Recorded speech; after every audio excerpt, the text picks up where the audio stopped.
misalkan saudara pergi keluar rumah dan meninggalkan rumah dalam keadaan kosong, tentu saudara mengunci semua rumah, bukan? Kamarnya, ruang tengahnya, bahkan dapur juga kita kunci sampai ruang utama.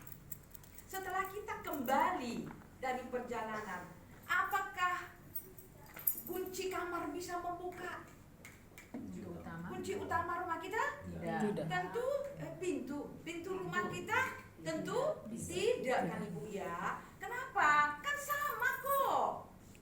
Itu kelihatannya hanya mirip saja, namun kunci itu tidak bisa membuka pintu utama. Yang membuka pintu utama hanya satu, yaitu kuncinya sendiri. Demikian juga iman yang menyelamatkan itu hanya satu. Sedangkan kunci-kunci yang lain seperti iman yang tidak menyelamatkan. Apa itu iman yang tidak menyelamatkan? Nah, contohnya kita sedang berjalan di satu jalan yang gelap, hujan lagi, tidak ada lampu. Kita mau sampai ke tujuan, tapi karena kita tidak tahu lagi jalan, sudah gelap. Lalu kita mendengar suara, "Hai Vita, melompatlah."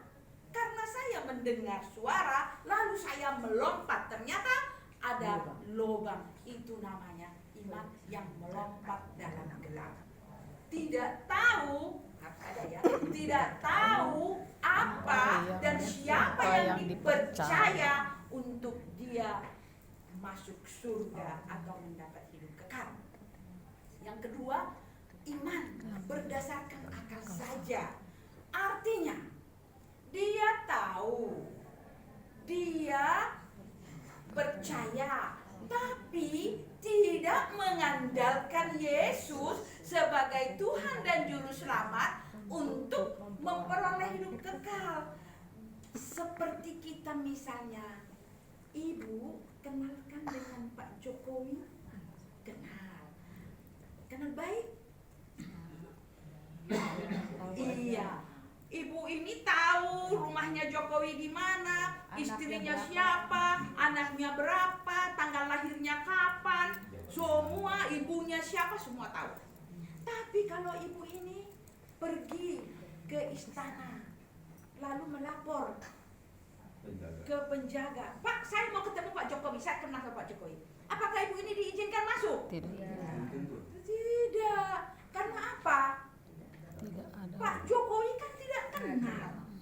Yang kenal kan cuma ibu. Artinya tidak ada hubungan dengan ibu ini. Tidak ada komunikasi. Jadi artinya ibu, seseorang itu hanya tahu tentang Yesus dari Alkitab, dari dia beribadah, dari kecil dia sudah ke gereja, dari nenek moyangnya sudah mengajarkan dia siapa Yesus, mati di kayu salib, lahir di Bethlehem, semua dia tahu. Tetapi dia tidak mengandalkan Yesus dalam hidupnya untuk masuk surga. Nah, yang ketiga, iman yang tidak menyelamatkan adalah iman yang sementara. Apa itu? Dia sudah rajin berdoa. Kalau dia sakit, dia langsung berdoa, "Tuhan Yesus, tolonglah sembuhkan saya." Lalu dia pun sembuh.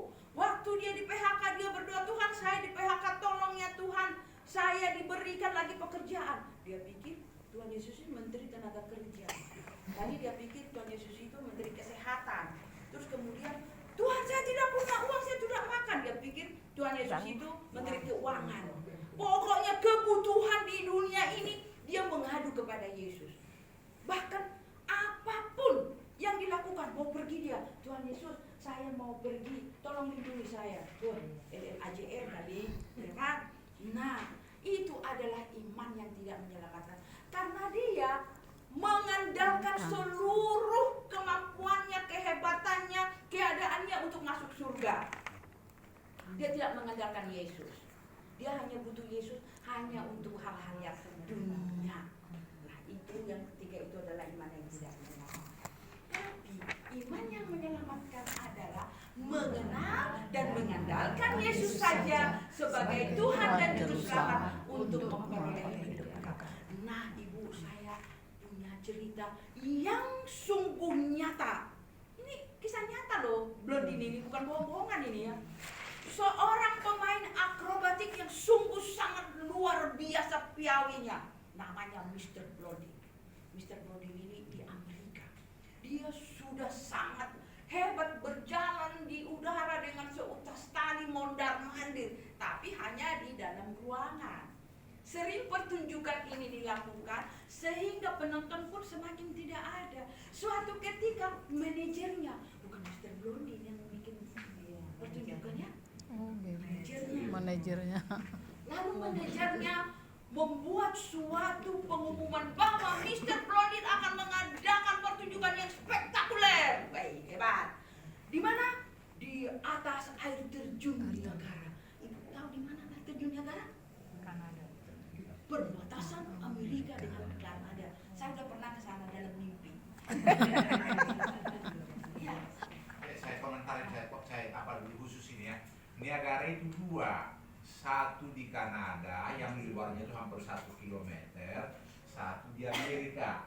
Ini di Amerika cerita ini Niagara Amerika ya. bisa sampai 200 meter ini. Ya, perbatasan. Bukan yang Kanada, karena sama-sama Niagara namanya ya. Menambah cerita no antara Amerika dan berbeda potongan salah sekarang.